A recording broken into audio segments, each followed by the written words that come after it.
Have you ever noticed that the loudest person in the room is almost never the smartest, but they've convinced everyone they are? Here's what psychology reveals about people who say the least, not because they're hiding something, not because they have nothing to say, but because while everyone else is talking, they are already 3 steps ahead. If you're someone who prefers silence over small talk, who thinks before speaking, who gets called quiet like it's some kind of flaw, the next few minutes will explain exactly how your brain works and why that's not a weakness. We live in a culture that mistakes volume for value. In meetings, the person who speaks first gets heard. In social situations, the one who fills the silence gets noticed. Online, the people who post constantly get the followers. And if you're not that person, you start getting labeled distant, passive, hard to read. But neuroscience tells a completely different story. People who naturally speak less don't just talk less, they process reality differently. More slowly in some ways, but far more deeply in others. Today, I'm going to show you exactly how the quiet mind works. Not to romanticize it, not to diagnose it, just to explain what's actually happening inside. Most people listen to respond. Quiet people listen to understand. That's not just a nice phrase, it describes 2 genuinely different cognitive processes. When an extroverted person hears a question, their brain starts forming a response immediately while you're still speaking. When a quieter person hears the same question, they keep listening until the very end. Then there's a pause, then an answer. From the outside, that looks like slowness. From the inside, it's depth. Neuroscience research shows that introverts activate significantly more regions of the cerebral cortex in response to the same stimulus. They're literally processing more information. Not better, not worse, just more. And that takes time. Brain imaging studies reveal that introverts demonstrate 40% more blood flow to the frontal cortex during decision-making. That's the region responsible for planning, analysis, and self-monitoring. Which means when a quiet person finally speaks, they've already worked through it, fully. They get stuck in analysis when action is needed. That's the cost. But when they do act, there's no second-guessing, no backtracking, just execution. If you recognize this pattern in yourself, where you've already solved the problem internally, but from the outside you just look quiet, hit like. Takes 1 second, tells me this is landing somewhere real. There's one thing that gives quiet people away almost immediately. They're comfortable with silence in conversation. When most people hit a pause, there's this automatic impulse to fill it. Say something, anything, just to stop the quiet. A quiet person just sits in it, calmly, because silence to them isn't a warning signal, it's a space to think. Psychologist Elaine Aron, who spent decades studying highly sensitive people and introverts, described this pattern clearly.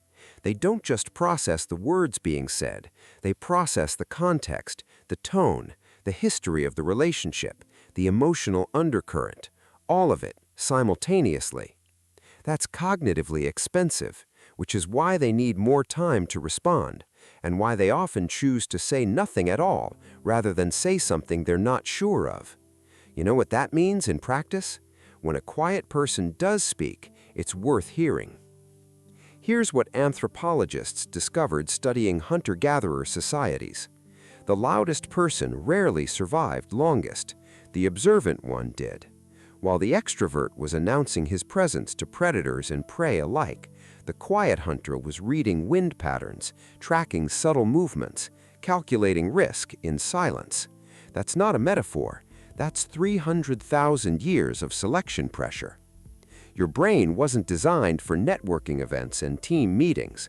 It was designed for survival through observation, patience, and strategic silence. The world calls it being quiet. Evolution calls it not getting killed by announcing yourself. Carl Jung, who essentially created the framework we still use to understand introversion, observed something critical. Introverts don't lack social energy. They metabolize it differently. Every social interaction has a cognitive cost. For extroverts, that cost is low. They recover energy through interaction. For introverts, the cost is high, not because they're weak, but because they're processing more layers simultaneously. Cognitive load theory explains this clearly. The human brain has limited working memory. When you're processing context, subtext, emotional tone, and verbal content all at once, which is what quiet people do automatically, you run out of bandwidth faster. Which is why they rarely ask the same question twice, rarely change their position mid-conversation, and almost never say things they regret. They already worked through it before they open their mouth, and they're exhausted from doing it. Quiet people often come across as disinterested, bored even. At a party, they're on the edge of the room. In a meeting, they listen but don't interrupt. In a conversation, their replies are short. But that's a misleading picture. Inside, there's usually a very active life happening. They're noticing details others walk past, reading the motivations of people around them, running through scenarios they'll never say out loud. Psychologists call this a rich internal narrative. It's not pathology, and it's not social anxiety. It's simply a different way of existing in the world. And here's what's interesting. Many of them, deep down, want to be understood, not for what they say, but for what they don't say. They just don't always know how to get there, because they've learned over time that they usually won't be heard anyway. There's one area where quiet people have a genuine, observable edge. They read people. While others are focused on making an impression, the quiet person is watching. They catch the moment someone's tone shifted, the way a person looked away at a specific question, the tension that appeared when a certain name came up.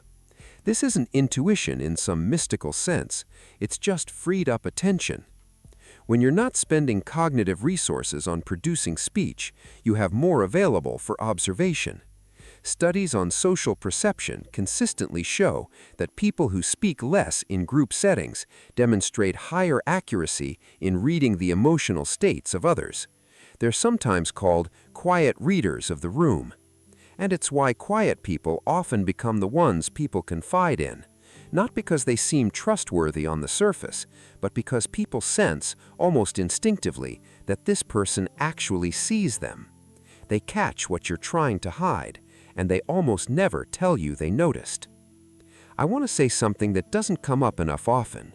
Being a quiet person in a loud world is not easy, because the world isn't built for people who think slowly but deeply, for people who need silence to recover, for people who can't just open up on command.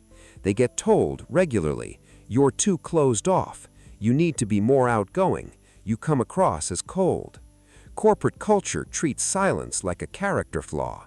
Extroverts call it hard to read. What they're really saying is, "I can't control someone I can't predict," and they're right. After hearing this enough times, a person starts to believe something is wrong with them. But nothing is wrong with them. They were just underestimated by someone who mistook volume for value. Quiet people aren't misunderstood, they're underestimated, and most of them prefer it that way. Because while everyone else is performing competence through volume, quiet people are building actual competence in silence. The loudest person in the room is rarely the most dangerous one. The person watching from the corner, that's who you should pay attention to. Not because they're plotting, but because they're the only one who actually sees what's happening. The world rewards noise, but history remembers signal. If this shifted something for you, subscribe. The next video might say something you need to hear at exactly the right moment. And tell me in the comments, do you consider yourself a quiet person? And has anyone ever told you that you're too quiet like it's a flaw? I read every comment.